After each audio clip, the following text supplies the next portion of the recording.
that, but we have to have a complete overhaul in terms of what we're going to do in terms of oversight on all of this stuff. I've never seen so much money being wasted on people who don't need it. So anything that will give accountability and transparency, I'm all about it, because I've seen what some of these banks have done. And, you know, AIG that we already own now, you and I own about 80% of, these guys just keep pouring the coals on and there's nobody there. And, you know, you wonder how a guy like Bernie Madoff, I mean, despite the fact that what he did was horrible, how did a guy like this and a few other people, how were they able to get away with it with just a few people? There's only 20 auditors right now. Did you realize that? Only 20 people to audit the entire TARP money. Oh my God. That seems pretty underfunded, yeah. Well, no, it's not. Yeah, it's underfunded, but and these people know it. And so the problem is, I think any time you get taxpayers' money, I don't care what it's for. You know, but if you're going to, if you loan it, you know, the auto companies had to come back with a plan. There had to be a plan. I met with Chrysler in my office, and they have 3 reorganization plans. One of them they're submitting to the Treasury. But when the banks came, it was here's your check, here's your check, here's your check, and oh, you need some more? Well, don't worry, because for the next, well, wait a minute. We never knew. We were supposed to have transparency. We were supposed to, in the bill that we got, they were supposed to tell us who they loaned the money to, what lines of credit, how they were helping people stay in their homes, and they didn't do it. Instead, what we find out is that Citicorp sponsors the Rose Bowl, spends $50 million on the Super Bowl. You just can't have behavior like that. So to get back to, so it's actually HR1207 is the bill. I'm sure there's lots of them out there. But yeah, let me look at it for sure. And I'll email your office. All right, do that, would you? Thoughts are. Okay. And then the last thing I have, I'll let you go, because I know they want to talk to you. On Tuesday, Congresswoman Bachmann at the hearing with Geithner asked, did you see that segment at all? Did you hear about that? She asked some really poignant questions of Treasury Secretary Geithner, including one, would he support the movement of the U.S. currency to a global currency? And he said no, he did not. She got him on the record, if you will. But prior to that, he had, at the Council of Foreign Relations meeting, said he was open to that. China's suggestion to have a global currency. Are you aware of any of these discussions at all? No, okay. What are your thoughts on the U.S. dollar becoming part of a global currency? I don't know. I'd have to think about it. But, you know, Michelle and I don't usually agree on many items. I can imagine. I mean, she has some ideas sometimes that are a little bit. Well, but I'll look at that too. I don't know. I didn't see the hearing because I'm not on financial services. Cool. But I know I think it's an important discussion. Yeah. You know what? Let me check and I'll give you a holler back.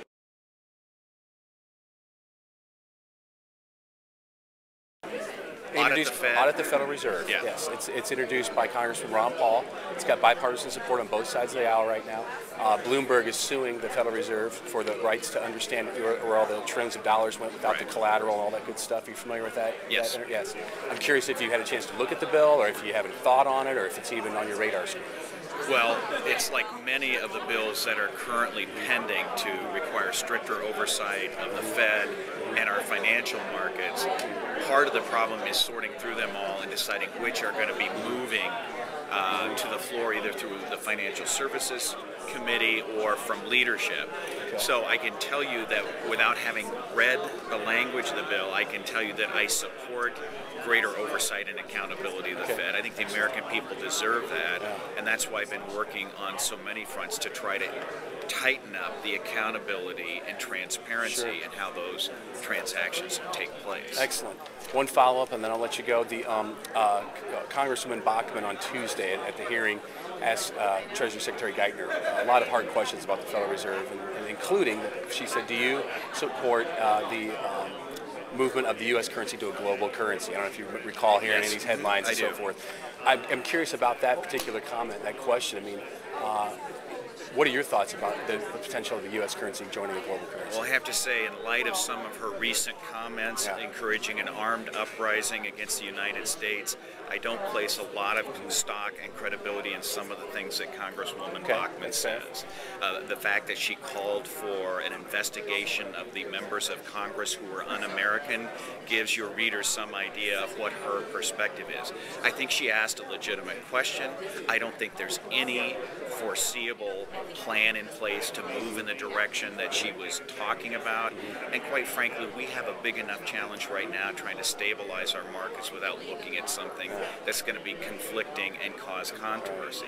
But I mean, one of the things we know is as we move into a global economy, how you transfer money between governments and between private citizens and businesses is an increasingly important concept. So, I mean, I think one of the things everyone is looking at is how we can stabilize our own economy and how we intersect with other markets around the world, including the European Union, the Pacific Rim. So I think there'll be a lot of discussions about things, but I don't see anything happening in the near future in the area of going to a global currency. I just don't see that. Excellent.